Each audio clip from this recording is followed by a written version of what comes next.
Segala puji bagi Allah Subhanahu wa taala, juga salawat dan taslim besar Muhammad sallallahu alaihi wasallam. Bapak-bapak dan ikhwah sekalian rahimani rahimakumullah, kesempatan ini kita akan bahas tema yang saya beri judul kunci sukses dan bahagia muslim dunia dan akhirat. Kalau berbicara masalah kesuksesan, biasanya seperti Anda yang di perusahaan ini sudah tahu, trainer-trainer kita kadang-kadang memberikan definisi daripada sukses itu lebih banyak kepada masalah material saja. Misal kalau ada orang berprestasi secara pendidikan sangat tinggi, sudah bagus, itu berarti sudah sukses di poin itu. Kemudian kalau dia menjadi orang yang kaya, memiliki jabatan yang tinggi dan seterusnya.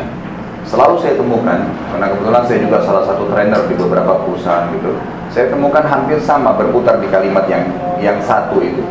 Lalu saya membuat sebuah kesimpulan dan saya satukan antara definisi yang selama ini disampaikan oleh teman-teman dan yang saya dapatkan dari pelajaran agama sendiri. Ternyata kesuksesan dalam Islam itu sangat sederhana dan tidak serumit apa yang dibayangkan selama ini. Kenapa? Karena sukses dalam Islam itu sama dengan nikmat. Diberikan contoh oleh para ulama dalam buku-buku yang sudah lama atau buku-buku klasik gitu kan, itu sudah menjelaskan bahwasanya kalau seorang ibu anaknya lagi menangis, kemudian target dia membuat anak itu diam dan berhasil, dia sudah sukses di poin itu. Kalau seseorang bangun tidur ingin minum atau makan karena haus dan lapar, lalu dia dapat minuman dan makanan yang dia inginkan, berarti dia sudah sukses di poin itu.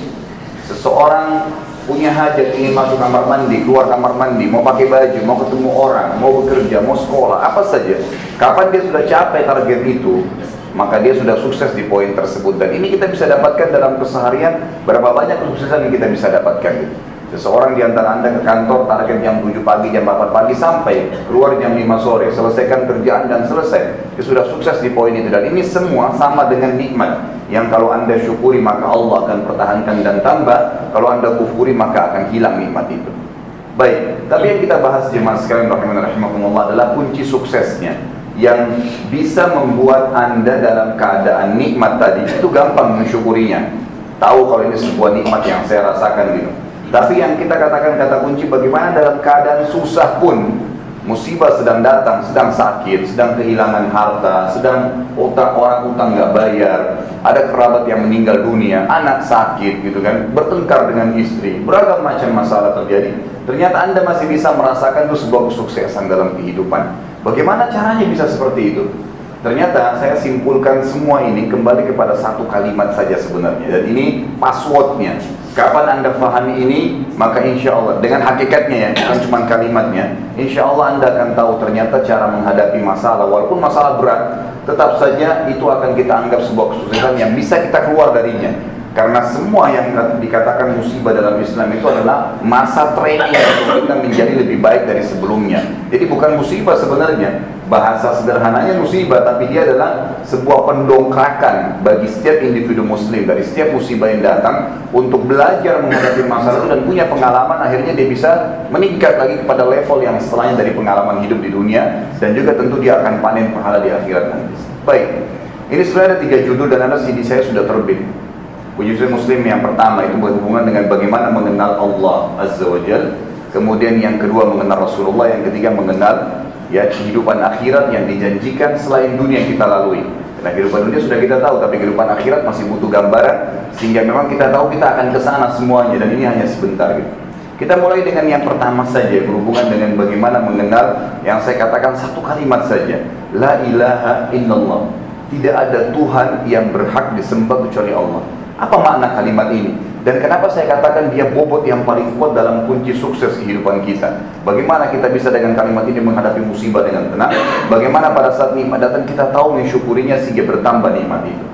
La ilaha illallah yang berarti tidak ada Tuhan yang berhak disembah kecuali Allah, yang berarti tidak ada memberikan, yang menghidupkan, yang mematikan, yang menciptakan apapun yang kelihatan dan tidak kelihatan, baik itu jin, manusia, malaikat, udara, air, batu, tumbuh-tumbuhan, hewan-hewan, apa saja yang Anda lihat dan Anda tidak lihat, tetap kembali kepada satu pencipta, Allah. Kalau kita paham kerucut poin ini bahwasanya hanya pencipta Allah, maka kita tidak akan perlu menggantungkan nasib dan tidak perlu lagi berkeluh kesah, karena sebenarnya kita sudah tahu semua dari Dia. Pada saat saya sedang sakit, saya tahu penyakit itu yang diciptakan Allah, yang nyembuhin juga cuma Dia, dan saya sendiri diciptakan oleh Allah. Selesai pointernya. Maka saya tinggal mengikuti bagaimana Allah menuntun agar saya keluar dari penyakit itu atau musibah itu. Jadi kalau kita paham kalimat ini luar biasa. Saya waktu masih kuliah S1 di Madinah dulu, tahun 90 jemaah sekalian, sempat kami 7 tahun saya dari SMA sampai S1 itu dengarin setiap hari hadis Nabi yang berbunyi, iman itu 73 tingkatan. Tertingginya adalah la ilaha illallah, terendahnya adalah memindahkan duri dari jalanan. Saya terus terang selama 7 tahun berpikir, apa ini maksudnya? Ya, iman tertinggi la ilaha illallah. Apakah cuma ucapan kalimatnya? Terus selama 7 tahun saya di Madinah sampai selesai S1, saya nggak pernah berpikir itu, belum pernah berpikir sampai seperti apa yang saya akan bahas kepada anda nanti.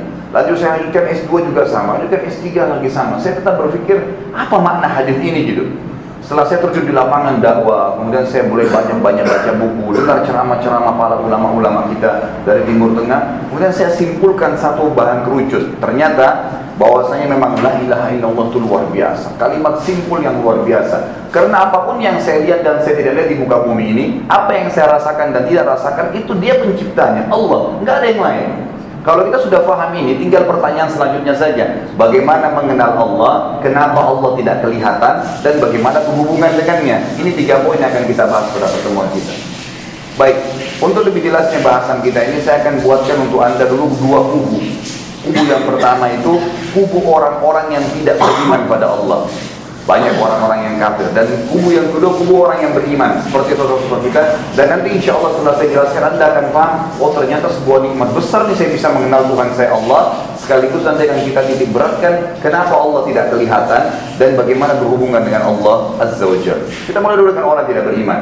Kira-kira sosok manusia yang paling ditokohkan atau dianggap sukses bagi manusia itu adalah, saya yakin kita sepakat, adalah pimpinan. Misalnya pimpinan negara, presiden, raja, gitu kan. Itu prestasi yang tertinggi bagi manusia karena dia bisa menguasai sekian banyak lokasi, sekian banyak masyarakat di bawah naungannya dan seterusnya. Baik, kita ambil contoh dari para raja yang tidak beriman pada Allah yang cukup disebutkan dalam Al-Quran saja. Ada 2, Raja Namrud di zaman Nabi Ibrahim AS dan ada Fir'aun di zaman Nabi Musa AS. Ini sampelnya. Dan kalau anda mungkin sudah belajar di proses sarjana, biasanya kalau kita tulis, atau mungkin juga S1 dulu, skripsi, tesis, disertasi, semua itu sama. Biasanya ada penelitian lapangan, kemudian diambil sampel-sampel saja, nggak perlu semuanya, cukup. Seperti itu kurang lebih, ini sampelnya. Kita mulai dari Namrud saja. Namrud ini raja yang kebetulan memang secara fisik sangat kuat. Dia kalau bergulat mengalahkan 10 orang prajuritnya, gitu kan. Setiap hari dia bergulat latihan, itu bergulat dengan 10 orang prajurit dan selalu kalah. Prajuritnya ini kuat sekali dia secara fisik, orangnya gagah, kerajaannya itu menguasai setengah dunia. Kan gitu. Peternakan, pertanian, perikanan, kekayaan kerajaannya luar biasa melimpah. Ini yang membuat dia mengaku sebagai Tuhan. Bukan cuma nolak Tuhan Allah, tapi mengaku sebagai Tuhan. Allah utuslah kepada dia Ibrahim AS. Nabi Ibrahim datang ke istananya lalu minta izin masuk, diizinkan. Lalu dia mengatakan, wahai Namrud, kamu dan saya manusia biasa. Kamu bukan Tuhan. Kamu ngantuk, kamu tidur, kamu makan, kamu marah, kamu sedih. Kamu dan saya diciptakan oleh Tuhan, dan Tuhan itu satu, namanya Allah. La ilaha illallah, gitu kan? Allah itu menghidupkan dan mematikan. Namrud dengan sombongnya jemaah sekalian berkata begini, saya juga menghidupkan dan mematikan. Mau bukti Ibrahim? Ditangkap 2 orang masyarakatnya. Satu dibiarin hidup, satu dibunuh. Lalu kata Namrud, lihat saya hidupkan, saya matikan. Artinya yang saya biarin pergi ini itu saya hidupkan, yang saya bunuh itu saya matikan. Dan ini kebodohan sebenarnya. Kenapa? Karena sesuatu menciptakan itu berarti sesuatu yang tidak ada menjadi ada. Seperti telur cair menjadi anak ayam, gitu kan.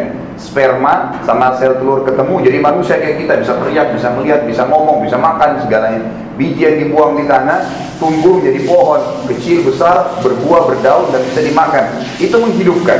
Dari tidak ada menjadi ada. Namrud cuma nangkap orang, biarin hidup, biarin pergi. Tapi dasarnya sudah hidup sebelumnya, gitu ya. Lalu Nabi Ibrahim AS ingin mematahkan pemahaman dari Namrud ini sambil berkata di depan yang di depan menteri-menterinya di istana dia gitu, mengatakan, wahai Namrud, Tuhanku dan Tuhanmu Allah tiap hari memindahkan matahari dari timur ke barat. Setiap hari terbit dari timur, terbenam di barat. Setiap hari. Apa kamu bisa? Namrud gak bisa ngomong.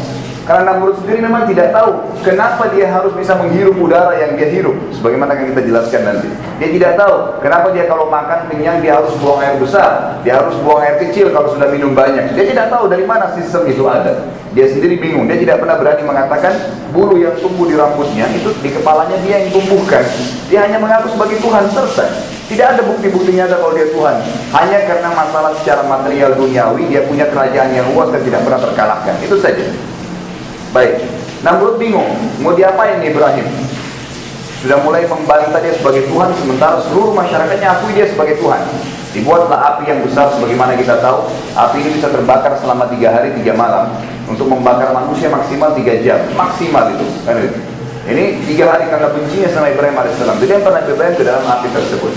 Nabi Ibrahim mengucapkan kalimat, contoh orang yang beriman. Nabi Ibrahim mengatakan, ya Allah, aku tahu engkau penciptanya api ini dan engkau pencipta aku. Dan aku tahu engkau ciptakan api ini fitrahnya, dasarnya panas. Maka aku minta ya Allah, engkau sebagai penciptanya jadikan api ini dingin dan keselamatan untukku.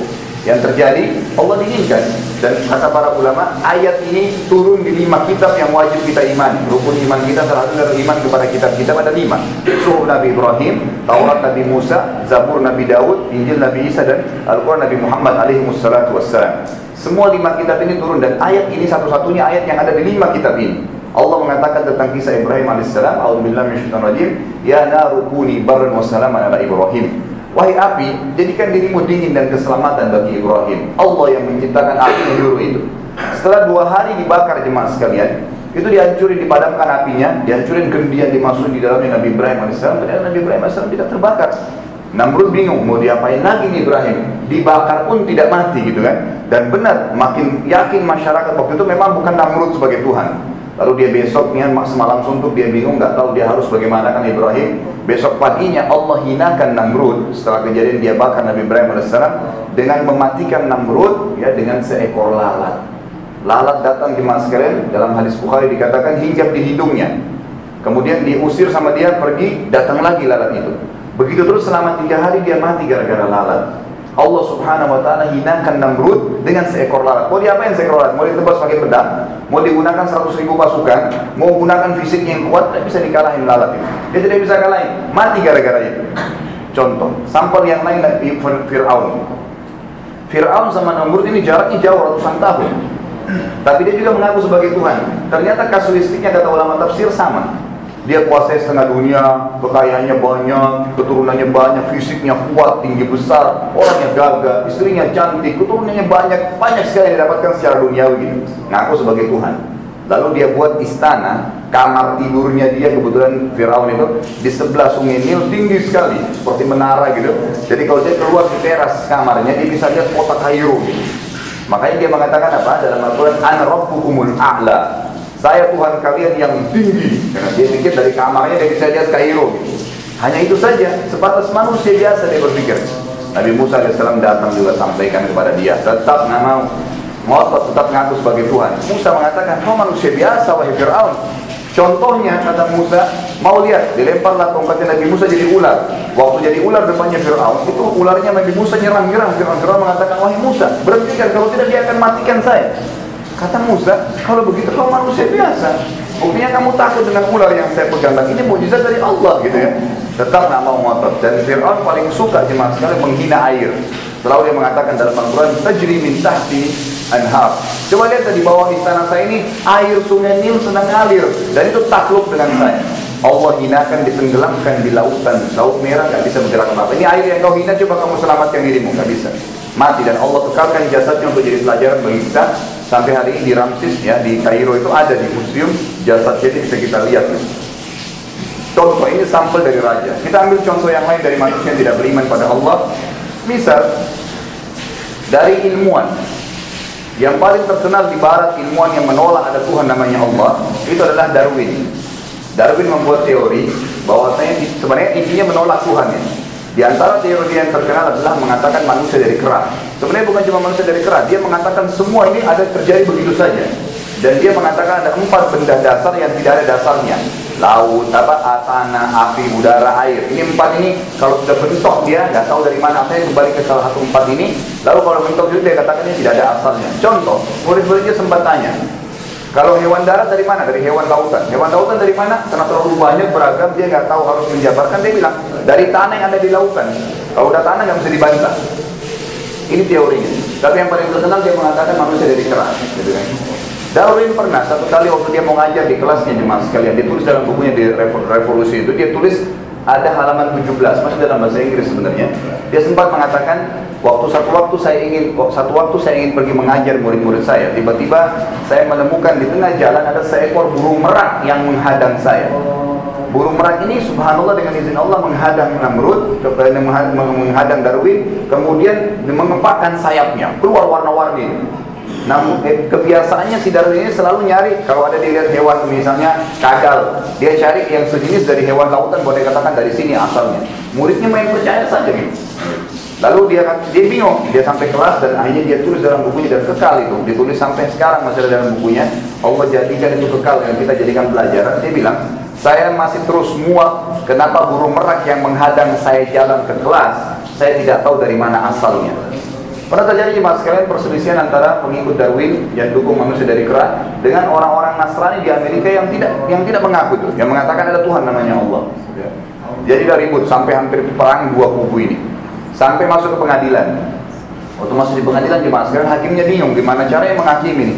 Ini yang diperebutkan bukan materi tapi keyakinan. Lalu tiba-tiba saja hakimnya mengucapkan kalimat membuka sidang dan menutup sidang. Tentu ini Allah Subhanahu Wa Taala mungkin yang memberikan jalan keluar ya. Dia mengatakan apa? Begini saja, yang mengaku turunan kera ke sebelah kanan saya. Anda tahu tidak satupun yang mendukung teori Darwin manusia dari kera mau ke sebelah kanannya hakim. Nggak mau dikatakan turunan kera. Lalu kenapa kalian selama ini mempertahankan pendapat itu? Udah dibuka sidang ditutup, nggak usah perselisih kalau gitu. Nggak ada gunanya lagi.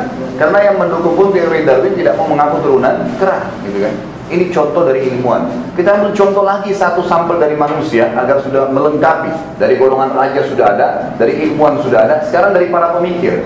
Pemikir yang sering ditokohkan di masyarakat ini ada namanya filosof, gitu kan? Kita ambillah bukan filosof dari Yunan, dari negara Arab. Ya, gitu. Ada satu dari negara Arab yang bernama Ihya Abul Maldi. Ihya Abul Maldi ini orangnya sangat cerdas di sekalian. Dia selalu selama hidupnya menulis syair-syair itu yang menolak ada Tuhan. Semua ini terjadi begitu saja, ada begitu saja, dari sini asalnya, dari sini, seperti Darwin gitu. Lalu terakhir di ranjang kematiannya sebelum dia meninggal, dia menulis syair yang membongkar semua kesalahan dia selama dia hidup. Dia mengatakan sebelum dia meninggal, jitu wala adri min aina jitu. Saya lahir di muka bumi ini, sampai saya mau meninggal ini, saya nggak tahu terus terang dari mana asal saya. Dia bingung, karena dia tidak yakin ada Tuhan. Kalau anda ditanya dari mana, anda sudah jawab. Dari Allah, Allah ciptain Adam dan Hawa, gitu kan? Itu kesimpulan yang kita tahu. Kemudian Allah ciptakan dari mereka berdua keturunan anak laki-laki dan perempuan, sebagaimana dijelaskan dalam surah An-Nisa. Ini enggak, dia bingung, dia bilang saya tidak tahu dari mana asal saya. Yang lebih hebat lagi dia mengatakan apa? Wajadtu amami tariq, masyaitu dzalika, syi'tu am abait. Lalu saya dapat di depan mata saya waktu saya lahir sebuah sistem yang saya harus lalui, saya mau atau saya tidak mau. Misal, contoh fungsi tubuh. Mata melihat, hidung menghirup udara, mencium, telinga mendengar, mulut makan dan ngomong. Tidak ada orang yang bisa mengubah fungsi mata itu dipakai untuk makan, nggak bisa. Atau telinga untuk melihat, nggak bisa. Memang sudah begitu sistemnya. Dari mana sistem ini ada? Manusia dari bayi, anak-anak, remaja, nikah, tua, mati, selesai. Bagaimanapun kuat ini pasti dia mati, gitu kan? Itu prosesi ada. Kemudian udara yang dihirup. Kenapa saya harus menghirup oksigen? Kalau tidak saya mati. Ditahan tutup hidung bisa mati. Kalau lapar ada tandanya, ada rasa lapar. Dan kalau tidak makan bisa mati. Dari mana rasa itu? Kenapa bisa lapar? Kenapa harus makan sehingga bisa kenyang? Kenapa nggak cukup dengan meniup udara sebanyak mungkin supaya sudah bisa cukup untuk kenyang? Nggak bisa, harus makan. Ada jenis-jenis makanan yang sudah ada, beragam warna, beragam rasa, manis, asam, kecut, segalanya ada. Dari mana sistem ini? Dia bingung gitu. Dia tidak tahu. Kenapa tubuh ini dari bayi mulai berkembang menjadi besar, kemudian jadi tua, jadi lemah? Dari mana semua? Dia bingung. Langsung dia mengatakan, ini contoh-contoh ya. Langsung dia mengatakan, lastu adri. Saya benar-benar tidak tahu. Atawilul hayati am qasir? Apakah hidup saya masih panjang atau sudah pendek? Apakah saya akan mati seperti orang-orang itu? Lalu dia mengatakan juga, lastu adri, saya terus tidak tahu. Lalu dia mengatakan, ajadilun ana am qadim? Apakah saya ini sosok yang sudah lama ada, atau memang saya sosok yang baru ada dari bayi itu? Mungkin sebelumnya saya ada. Atau terus dia berkecamuk, gitu kan? Terus dia berkecamuk. Jadi ini contoh-contoh orang-orang yang tidak menolak semua dari Tuhan Allah Azza wa Jalla. Akhirnya dia meninggal dalam keyakinan tersebut, tidak tahu dari mana asalnya, apa tujuan hidupnya, setelah mati mau kemana, dia tidak tahu. Dia tutup syairnya mengatakan, amli hadza lugzun hal amla, lastu adri, lastu adri. Apakah ada teka-tekinya, ada jawabannya enggak? Dari mana asal saya, apa tujuan hidup, apakah bangun tidur cuma makan, tidur, ngobrol, selesai, malam tidur lagi, apa tujuannya? Ya terus langit bumi dari mana asalnya, nanti kalau mati mau kemana? Terus dia bingung bertanya, berkecamuk. Ini contoh dari raja, ilmuwan, pemikir, sudah cukup jadi sampel buat kita yang tidak beriman pada Allah. Baik, kita pindah ke kubu yang kedua, beriman kepada Allah Subhanahu wa ta'ala. Contohnya Anda sekarang sholat tentu kan ada iman kepada Allah Subhanahu wa ta'ala. Saya akan berikan contoh bagaimana kalau orang beriman tentang adanya Allah, dan sekali lagi kita akan lengkapkan dengan kenapa Allah tidak kelihatan dan bagaimana berhubungan dengan Allah Subhanahu wa ta'ala. Kita angkat dua sampel saja dari orang karena waktunya kepepet. Yang pertama adalah ada seorang salafil ummah dari golongan tabi'in, contoh orang yang beriman pada Allah ini, sekali lagi, dan bagaimana pribadi mereka terbentuk jadi karakter yang luar biasa, unggul luar biasa.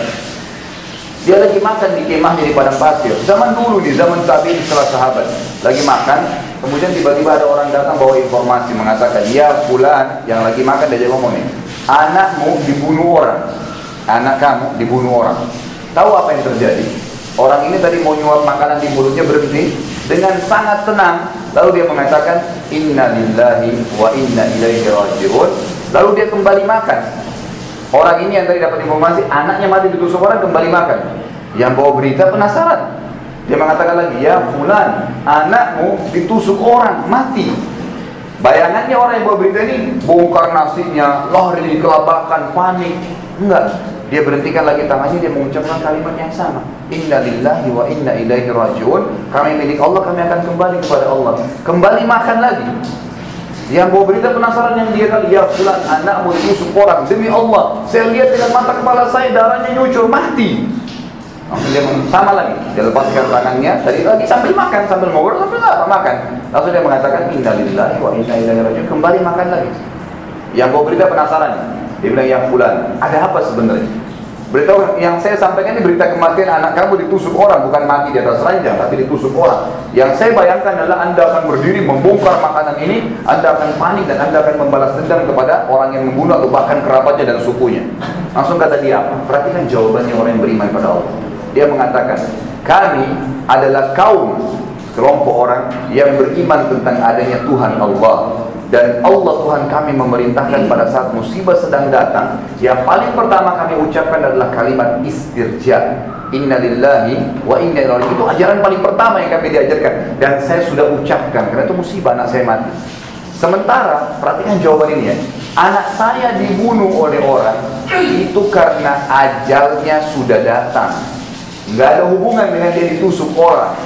Karena kalau ajal sudah datang, mau dia lagi makan, mau dia lagi jalan, waktu dia ditusuk orang, emang dia mati. Kalau ajalnya belum datang, walaupun ditusuk orang, tidak akan mati. Ini sebuah hal yang poin luar biasa. Saya lengkapkan ini, keluar sedikit dari kisah. Ada pernah seorang sahabat, jemaah sekalian, itu pembantunya pecahin piring. Waktu piringnya pecah, ini yang pemilik rumahnya marah-marah. Kenapa mau pecahin piring dan seterusnya? Seperti umumnya kita ini.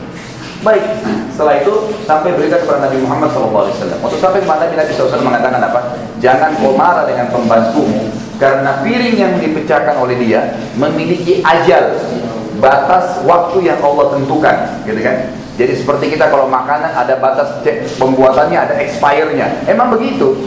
Itu manusia dan semua benda, bukan cuma manusia, semua benda punya expire dalam agama. Memang ada ajal namanya, itu expire date-nya. Dia harus mati. Contoh, Anda kalau taruh kue, taruh dua-dua kue, pasti ada yang lebih dulu rusak tuh, ajalnya sudah datang, memang sudah begitu. Lalu kata Nabi SAW, jangan kau marah, karena piring yang dia dipecahkan oleh pembantu adalah punya ajal, sebagaimana kalian punya ajal. Kalau bukan pecah di tangan dia, akan pecah di tanganmu. Jadi saya sering tekankan sama teman-teman di kantor atau di masjid, kalau Anda lagi jalan, ban motor Anda pecah, nggak usah marah-marah. Karena marah pun bannya tetap pecah. Karena itu juga ajalnya sudah sampai. Emang ada batasnya, udah selesai. Kita baru beli baju disetrika hangus, emang sudah ajalnya, gitu kan? Beli makanan semalam kita beli taruh di rumah, ternyata besok pagi dibuka sudah rusak berjamur. Emang sudah ajalnya, nggak usah selesai urusannya. Dalam Islam tidak ada beban, kalau Anda beriman pada Allah tidak akan ada beban, gitu kan? Saya juga pernah kasih contoh begini. Kalau ada orang, jadi dalam Islam itu kalau ada kematian, ajal sudah datang kan, yang terjadi adalah prosesi kematian ada, beda-beda. Ada orang mati ditabrak kereta api, kepalanya hancur, ada orang yang tenggelam di lautan, dimakan ikan badannya, ada orang yang naik pesawat, meledak, kemudian tidak ditemukan satu keping pun badannya. Dengan ada orang yang mati di atas ranjang. Kalau saya tanya, Anda belum tahu ilmunya, mati mana yang enak, Anda akan jawab pasti di atas ranjang. Siapa yang mau ditabrak kereta api, kepalanya hancur, siapa yang mau dimakan ikan di lautan, gitu kan. Kemudian siapa juga yang mau meledak di atas pesawat. Kalau Anda tahu pesawatnya mau meledak, Anda gak akan naik pesawat itu kan, gitu. Tapi subhanallah, dalam Islam itu tidak ada pengaruhnya. Tidak ada pengaruhnya, karena yang mati ditabrak kereta api gak lagi bilang, oh kepala saya sakit, hancur, enggak. Orang yang dimakan ikan gak lagi bilang, badan saya sakit, dicabik-cabik ikan, enggak. Orang yang meledak gak lagi mengatakan, oh sakit kena meledak. Kenapa? Karena mati dalam Islam cuma satu yang dirasakan, siapapun dia, sakaratil maut. Selesai. Kalau dia beriman pada Allah, ruhnya keluar ditarik oleh malaikat mudah, seperti air keluar dari mulut kendi. Habis ceritanya. Jasadnya mau hancur, mau terbakar, mau apa, nggak ada urusannya. Gitu. Jasad itu tidak ada masalahnya. Gitu kan? Dia tidak lagi merasakan itu. Kalau dia orang kafir atau orang fasik, kafir sudah tahu. Kalau fasik itu orang muslim tapi masih bobrok, berbuat maksiat, tidak sempat tobat sebelum meninggal. Matinya susah. Kata Nabi SAW, ruhnya itu waktu mau ditarik oleh malaikat maut, terlilit, susah sekali, dia menyebar ketakutan sampai dihantam wajah dan bokong mereka dengan keras dan ditarik dengan keras seperti bulu domba yang dibasahkan, dililit di pohon berduri kemudian ditarik dengan keras sehingga berantakan ruh itu. Seperti itu kurang lebih gambarannya. Inilah keyakinannya. Kalau orang beriman pada Allah berbeda. Anda punya jawaban-jawaban tentang segala sesuatunya, bukan cuma orang ikut makan dan minum, tapi semua terjawab. Orang ini dengan sangat tenang. Dia mengatakan, anak saya karena ajalnya sudah datang, ditusuk atau tidak, tetap dia akan mati pada saat itu. Udah. Dan dia katakan apa? Perhatikan, kenapa dia makan tadi? Ada informasi tetap makan. Dia mengatakan, dan Tuhan saya Allah memerintahkan saya menghabiskan makanan ini. Saya akan makan dulu makanan ini, baru saya urus jenazah anak saya. Perhatikan karakter yang luar biasa terbentuk, tahu menghadapi permasalahan karena beriman pada Allah. Dia ikutin tuntunannya Allah. Makanya ada seorang sahabat dalam hadis Bukhari, jemaah sekalian, pernah berkata begini, ya Rasulullah, apa itu kebahagiaan? Saya bisa tenang dalam semua keadaan. Lagi musibah datang, terutama dalam musibah ini, lagi sakit, keluarga kematian, kita hilang barang, ada yang diamputasi kakinya, segalanya macam-macam datang. Bagaimana caranya supaya saya bisa bahagia? Gitu?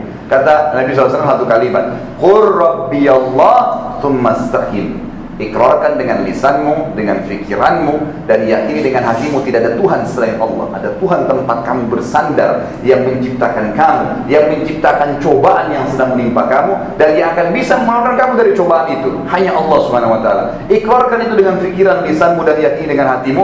Kemudian istiqomalah, yang dia perintahkan kerjakan, yang dia larang tinggalkan. Halal nikmatin, yang haram tinggalkan. Selesai, kau akan bahagia itu hidup. Karena kita selalu berprinsip hanya kembali kepada satu Tuhan Allah, dan tidak akan takut kepada siapapun kecuali Allah. Selama Allah halalkan nikmatin, selama Allah haramkan tinggalkan. Selesai pointernya. Allah memberikan jemaah sekalian semut dilubangi rezeki. Kenapa Anda takut? Gitu kan? Kenapa kalau saya tidak kerja di sini, misalnya di sebuah perusahaan yang haram, oh berarti susah. Bagaimana saya memakankan keluarga saya? Subhanallah. Mengurung diri dia di bingkai yang dia buat sendiri gitu. Saya kalau tidak makan di restoran ini, teman-teman saya sudah terlanjur mengatakan tenang, walaupun haram nggak apa-apa. Kekonyolan namanya gitu kan. Tidak boleh mestinya. Yang haram ya haram. Yang melarang Anda yang menciptakan segala sesuatunya. Allah dikatakan lahu ma fis samawati wal ard. Allah pemilik semua yang ada di langit dan di bumi. Tidak ada yang lain. Ini contoh, sampel. Sampel yang kedua ini kisah Rabi ibn Haytham, orang yang sangat luar biasa. Jadi orang ini stroke setengah badan jemaah sekalian. Hidup di Irak waktu itu. Kemudian datanglah muridnya dua orang ke rumahnya ingin bertamu. Yang satu bilang, Syekh, ya imam, maksudnya kalau kita sekarang ustaz atau dai atau kiai ya. Syekh, imam, tolong, dipanggil imam tuh bukan syekh. Imam, tolong nasihatin kami. Apa yang membuat Anda ini ya, tidak berbicara kecuali sesuatu yang berbobot. Jadi Rabi ibn Haytham rahimahullah kalau bicara nasihat, ya, nanya ngabarin orang, senyum dengan orang, nggak pernah berkata, nggak pernah nyakitin orang, gunjing, fitnah, nggak pernah. Selalu yang diucapin kalimat yang berbobot gitu. Jadi seperti sabda Nabi SAW, "Man kana yu'minu billahi wal yawmil akhir falyaqul khairan aw liyasmut." Yang mengaku beriman pada Allah dan hari kiamat, maka dia hanya mengucapkan yang baik, yang nyenangin orang, yang baik, yang perlu nasihat, berbobot, sesuatu yang ilmiah. Iya, itu orang mukmin, emas yang keluar dari mulutnya. Atau dia diam kalau tidak ada ilmunya, diam, nggak usah bicarain orang, gosipin orang, nggak ada gunanya.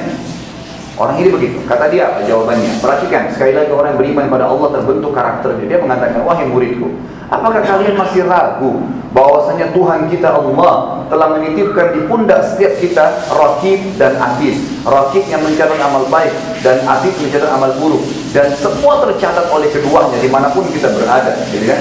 Dan apa yang dicatat oleh mereka akan dibacakan dan dihisab untukmu di sana di akhirat. Artinya yang membuat saya tidak sembarangan ngomong nih semuanya berbobot, karena saya tahu Allah Tuhan saya sedang mengontrol saya dan menitipkan dua malaikat yang selalu setiap saat catat, walaupun saya lagi tidur tetap dia bisa mencatat, gitu kan. Jadi saya hati-hati. Kalau Raqib yang catat saya senang, kalau Atid berbahaya, saya akan dihisab hari kiamat, pasti dibacakan dan dihisab untukmu di sana. Baik, itu satu poin pelajaran. Masih kisahnya Rabi' ibn Haytham, tiba-tiba anaknya keluar dari dalam dapur, ngomong sama dia. Anaknya Rabi' ibn Haytham keluar dari dapur ngomong, mengatakan begini, wahai ayahku, ibuku membuatkan makanan ini namanya halwa. Halwa itu bapak sekalian rahimahumullah, itu makanan yang bahannya mahal, buatnya susah, lama, gitu kan. Maka dikeluarkanlah makanan tersebut. Lalu anaknya bilang, wahai ayahku, ibuku buat ini buat anda. Kebetulan Rabi' ibn Haytham ini dikatakan orangnya nggak rewel, nggak pernah marah-marah sama istrinya. Pokoknya yang dihidangkan makanan dia makan saja, sudah selesai. Dia tahu gerbang ini sebentar dilalui. Makanan juga cuma sampai ujung jari, seperempat jari ini lewat sudah selesai. Jadi nutrisi sudah jadi kotoran. Nggak ada yang perlu dibanggakan, nggak ada yang perlu diributkan, gitu kan. Jadi makanan warna-warni ini akan hilang semua warnanya selama masuk di tenggorokan kita. Intinya dia tidak rewel, istrinya malu dibuatin makanan yang enak.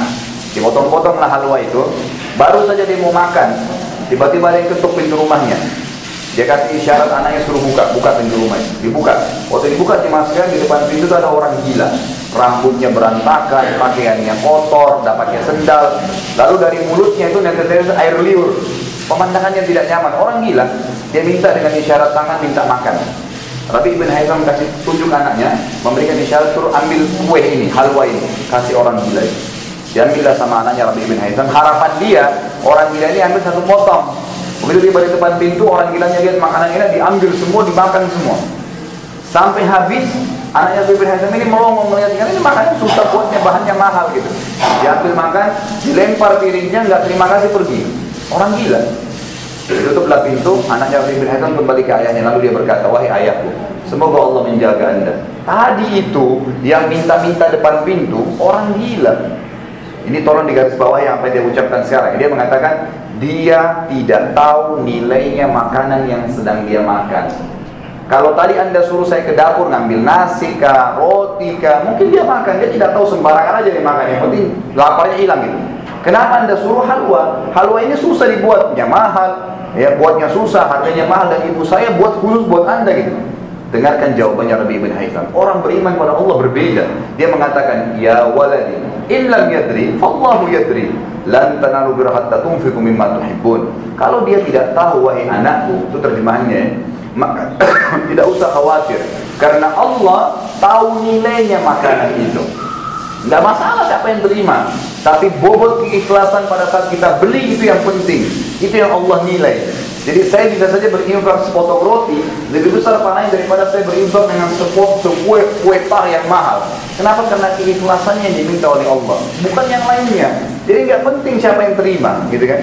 Saya memberi, tidak ada masalah dia tidak tahu nilainya makanan, tapi Allah tahu nilainya. Makin baik yang saya beri, makin besar pahalanya, gitu kan?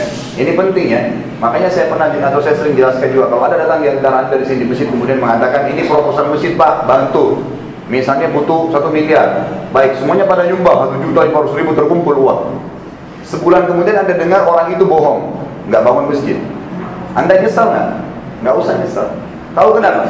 Karena Allah tetap memberikan anda pahala masjid walaupun dia tidak bangun. Karena innamal a'malu binniyat. Semua amal sesuai dengan niatnya. Dia nggak jalanin nggak ada masalah. Fakir miskin minta sama saya kasih, ternyata dia bohong, tetap saya dapat pahala sesuai dengan niat saya, dia dapat dosa sesuai dengan niatnya, gitu kan? Selesai. Semua begitu dalam Islam. Terbentuk karakter yang tidak perlu khawatir dengan apa yang Allah perintahkan, gitu. Baik, selesai. Dijawablah tadi itu. Lalu dia bacakan ayat, kalian tidak akan mendapatkan kesempurnaan pahala sampai kalian menginfakkan apa yang paling kalian cintai. Tadi orang miskin minta, makan halwa saya suka. Allah lagi uji, kasih nggak?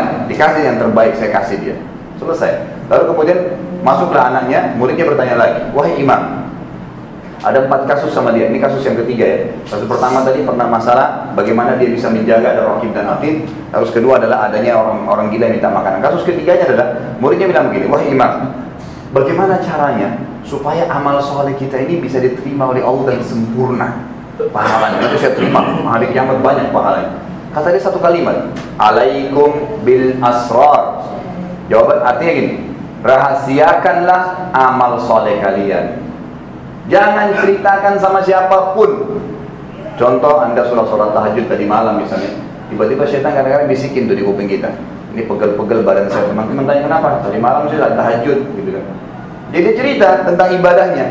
Kalau targetnya dipuji oleh orang, kita akan terus sibuk ceritain kepada orang, gitu kan. Tapi kalau targetnya karena Allah ikhlas, agar Allah terima, maka tidak ada masalah. Orang nggak tahu pun tidak ada masalah. Dan saya sering bantah kalau diisi manasik haji umrah, Anda di Indonesia soalnya tradisi kita ini, gitu kan. Rubah ini, kalau mau haji umrah buat walimah safar. Pertama kata-kata walimahnya itu untuk pernikahan dalam Islam. Tidak ada namanya walimah di acara lain. Walimah itu khusus untuk pernikahan. Safar perjalanan ini dirangkaikan agar bisa masuk ke dalam acara itu. Sekarang Bapak Ibu sekalian saya tanya, kalau seandainya Anda lagi, ya maaf kalau tidak ada ibu-ibu ya. Jadi kalau seandainya Anda mau umrah atau haji lalu Anda undang orang, kira-kira apa yang Anda sedang pamerkan ke mereka? Nih saya mau umrah, gitu kan? Nih saya mau haji. Apa bedanya dengan kalau Anda mau tahajud nanti malam, Anda buka rumah Anda siang-siang undang makan, ini setengah malam saya mau tahajud. Sama saja, mamerin ibadah untuk apa? Para ulama salaf dan tabi'in dan sahabat, makin orang tidak tahu makin senang mereka. Dan ini sesuai dengan sabda Nabi SAW, gitu kan? Kata Nabi SAW dalam hadis riwayat Muslim, Inna Allah yuhibbul taqiyyul ghaniyul khafi. Allah cinta seorang hamba yang bertakwa, yang ngerjain perintah, nikmatin yang halal, tinggalkan larangan, yang haram tinggalkan. Selesai. Allah cinta dengan hamba itu, ghani, kaya dan memberikan haknya Allah, dan khafi, selalu menyembunyiin amal solehnya. Jemaah sekalian, ada satu orang dari turunan Nabi SAW di zaman dulu ya. Waktunya masih ada? Gimana ini? Tanya jawabnya ditutup aja ya, tidak usah tanya jawab ya. Ya, jadi lebih lengkap dalam masalah ini. Sebab kalau buru-buru juga sayang tadi tidak bisa disampaikan nanti. Baik. Jadi ada seorang dari cucu Nabi SAW di zaman Nabi SAW, di zaman tabi'in, beliau punya target memberikan makan 100 kakak orang susah di Madinah. Setiap malam cuma sekali habis sholat tahajud itu dia bungkus gandum 1 kilo. Jadi 100 kilo ditaruh di karung besar, dipikul di pundak sebelah kanannya, lalu dia naik kuda. Apa yang dia lakukan? Ditaruh di depan rumahnya orang miskin. Kilo. Tapi perhatikan ya, dia nggak ketuk. Ini dari saya ya, enggak. Ditaruh, ditinggalin. Itu berjalan selama 25 tahun. Orang yang terima bantuan dari dia tidak tahu kalau dari dia. Kapan ketahuan? Pada saat dia meninggal. Dari waktu dia meninggal ternyata jasadnya ditemukan di pundak sebelah kiri, ada bekas hitam pernah sering dipikul barang bekas. Berat 100 tiap malam 100 kilo gandum, gitu kan. Dan mulai malam dia meninggal itu terputus, tidak lagi yang membagi-bagi ya infak tadi yang 1 kilo gandum itu. Bayangkan bagaimana mereka menjaga ketulusan ibadahnya pada Allah. Intinya Allah tahu, selesai, nggak perlu yang lainnya. Itu yang dijaga. Maka jangan sampai kita baru pada Senin Kamis sekian lama semua orang sudah tahu. Atau kita biasa sholat tahajud semua orang nggak perlu. Bahkan Abdullah bin Mubarak rahimahullah kalau mau berdoa dan dia yakin ada orang di sebelahnya, tangannya diturunkan, dia nggak angkat tangan. Sambil dia berdoa, mengucapin doa kepada Allah agar tidak ketahuan kalau dia sedang berdoa. Sampai begitu mereka menjaga ibadahnya. Jadi jangan sampai itu pamer gitu. Baik, kembali kepada kisah Rabi bin Haidar. Kita tutup dengan kisahnya dia, dengan kisah kasus yang keempat. Tiba-tiba waktu itu azan duhur. Waktu itu di tempatnya dia azan duhur di Baghdad ya. Kemudian dia ini stroke setengah badan jemaah sekalian. Perhatikan Anda selama laki-laki ya, bagaimana orang ini karena paham Allah, dengan Allah dia mau melakukan ini. Maka dia waktu itu dikasih isyarat anaknya untuk topang dia, topang sebelah kiri, kebetulan stroke sebelah kiri. Terus muridnya topang dia sebelah kanan. Terus muridnya bilang, wahai imam, Anda kan punya rukhsah, punya keringanan, nggak usah ke masjid, stroke setengah badan. Kata muridnya, waktu kami sedang topang dia, itu satu telapak kaki kirinya yang stroke ini terseret ke di tanah. Jadi nggak bisa jalan memang gitu. Minta ditopang, mau ke masjid. Apa jawaban dia? Perhatikan dia bilang apa?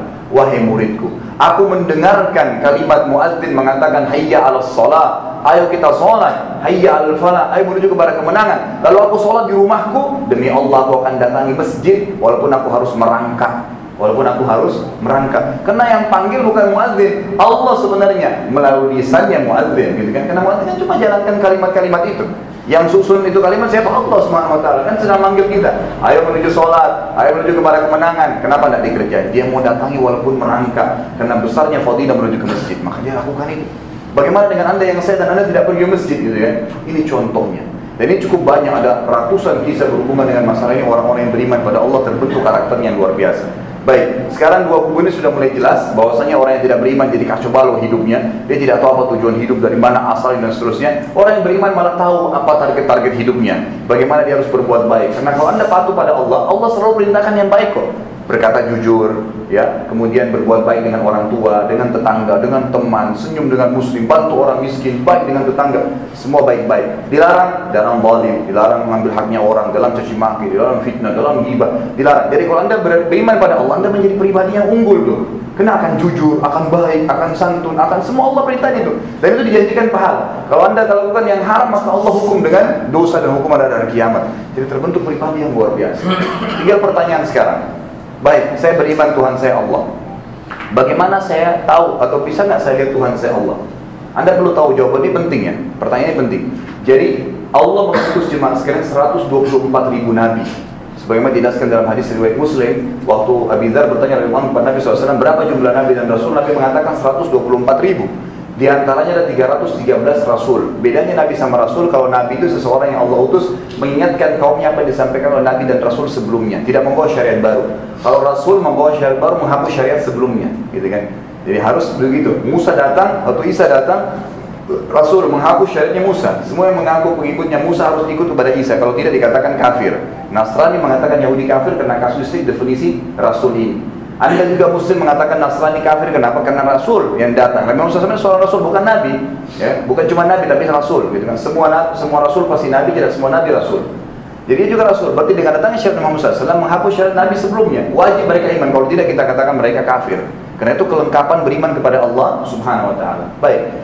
Semua 124.000 nabi dan rasul ini Bapak Ibu sekalian, itu Bapak Ibu sekalian tidak pernah melihat Allah. Belum ada satupun yang melihat Allah. Termasuk Nabi Muhammad SAW. Makanya disebutkan dalam hadis Bukhari, waktu Nabi SAW pulang dari Mi'raj, terima perintah sholat, yang paling pertama ditanya oleh Aisyah, karena itu tahun 10 dari masa kenobatan kenabian. Orang ini kan 13 tahun berdakwah di Mekah. Tahun ke-11 itu Isra Mi'raj terjadi. 2-3 tahun setelah itu, 2 tahun setelah itu hijrah ke Madinah. Setelah 13 tahun dakwah di Mekah. Tahun kedua hijriah di Madinah nikah dengan Aisyah. Aisyah waktu baru nikah pertama pertanyaan dia mengatakan, ya Rasulullah, waktu Anda mi'raj ke langit, hal tara rabbak, apakah Anda sempat melihat Tuhan Anda Allah? Apa jawaban Nabi SAW? Nurun ala nur anna arah. Allah itu cahaya, di atas cahaya, terang sekali, bagaimana saya bisa melihatnya? Nabi Muhammad SAW sendiri cuma dengar suara, tapi nggak pernah lihat Allah. Contoh yang lain, Nabi Musa AS sebelumnya memang belum pernah lihat Allah. Nabi Musa itu waktu diperintahkan terima kitab Taurat, jemaah sekalian, itu 40 hari. Arba'ina yawman limiqatina, kata Allah Al-Quran. Mereka, Musa dipanggil ke gunung Tursina, di daerah Tursina, daerah Mesir sekarang ya. Dulu diperebutkan dengan Israel. Banyak gunung-gunung batu. Musa AS disuruh ke situ, datang naik di gunung yang tertinggi, kemudian tunggu 40 hari. Tiap hari Jibril datang bawa ayat, bawa surah, sampai lengkap selama 40 hari Taurat turun. Kalau Al-Quran kan lengkapnya 23 tahun. 13 tahun di Mekah, 10 tahun di Madinah, gitu kan. Baru lengkap, turun semua 30 juz. Kalau Taurat kan 40 hari. Jadi selama 40 hari Nabi Musa tunggu di atas gunung. Tiap hari dia lihat pergantian siang malam, burung-burung yang terbang, hujan sebentar panas. Yang buat dia paling kagum gunung-gunung batu yang ada di sekitar dia. Kokoh sekali, banyak, ada puluhan gunung batu. Lalu Nabi Musa AS di hari ke-37 tiba-tiba bertanya begini. Allah katakan dalam Al-Quran, Rabbi arini anzur ilaik. Wahai Tuhanku, izinkan aku melihatmu. Nabi Musa penasaran ingin lihat Allah. Apa jawaban Allah? Lan tarani. Kata-kata lan jemaah sekalian adalah dalam bahasa Arab pada 3 kosakata, berarti tidak ada la, tidak ada lam dengan mim, lam tidak pernah, dan ada lam dengan nun, lan tidak akan pernah. Allah mengatakan lan tarani, kau tidak akan pernah bisa melihatku.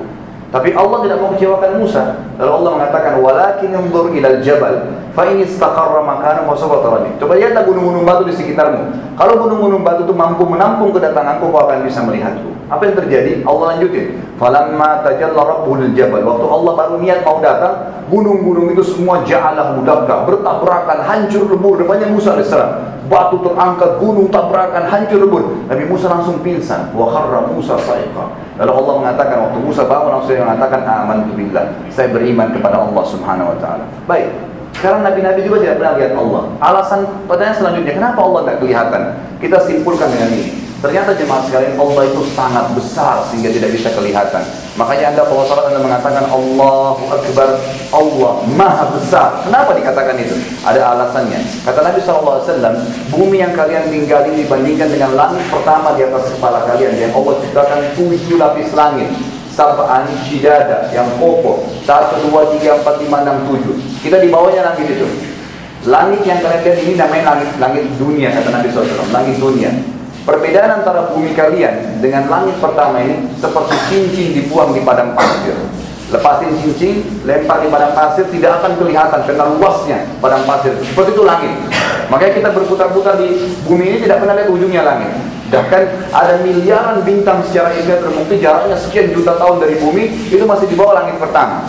Makanya para ilmuwan mengatakan mustahil manusia bisa jamah langit dengan tangannya, nggak mungkin. Tapi kita orang beriman, Allah mengatakan ada 7 lapis langit. Langit kedua di atasnya, kata Nabi SAW, besarnya digabung antara langit pertama sama bumi seperti cincin dibuang di padang pasir. Langit ketiga, 2, 1 dan bumi digabung seperti cincin dibuang di padang pasir. Sampai langit ketujuh, 6, 5, 4, 3, 2, 1 dan bumi 7 digabung dibanding langit ketujuh seperti cincin dibuang di padang pasir. Dan langit ini penuh dengan malaikat. Kata Nabi SAW, waktu saya sedang mi'raj ke langit, tidak ada tempat seukuran 4 jari, ya, 4 jari tangan, kecuali ada malaikat yang sedang ruku dan sujud. Penuh dengan malaikat. Karena malaikat ini ada nama kelompok, ya. Seperti Raqib dan Atid itu nama kelompok, jemaah sekalian. Raqib itu ada miliaran malaikat di bawahnya, ada Atid di bawah miliaran di bawahnya. Munkar Nakir itu ada miliaran malaikat di bawah mereka, nama kelompok. Ada juga nama individu seperti Mikail, Israfil, Jibril itu nama individu. Tapi ada nama kelompok, ya. Yang memang mereka banyak. Kalau manusia sekarang jumlahnya 5 miliar seluruh dunia, berarti Raqib Atid berapa jumlahnya? 10 miliar. Itu malaikat yang temannya saya kita, itu penuh langit tadi. Di atasnya ada Sidratul Muntaha. Besarnya Sidratul Muntaha di pembatas antara hamba dengan Allah, itu digabung antara 7 lapis langit dan bumi. 8-8-nya seperti cincin dibuang di padang pasir.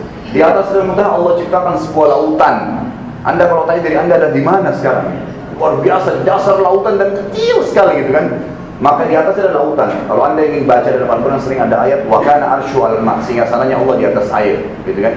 Izinkan saya selesaikan riwayat ini, ya. Kalau Anda buru-buru, kan gitu. Jadi jelas sekali di sini di atasnya itu ada arsy-nya Allah, ada lautan. Lautan ini kata Nabi SAW besarnya digabung antara Sidratul Muntaha, 7 lapis langit dan bumi, 9-9-nya seperti cincin dibuang di padang pasir. Lalu di atasnya kata Nabi SAW ada arsy-nya Allah, singgasananya Allah. Yang sering Anda baca dalam Al-Quran itu wa kana arsyu alal ma, wa kana arsyu al ma, dan singgasananya Allah di atas air. Yang di atas air, selalu dikatakan di atas air.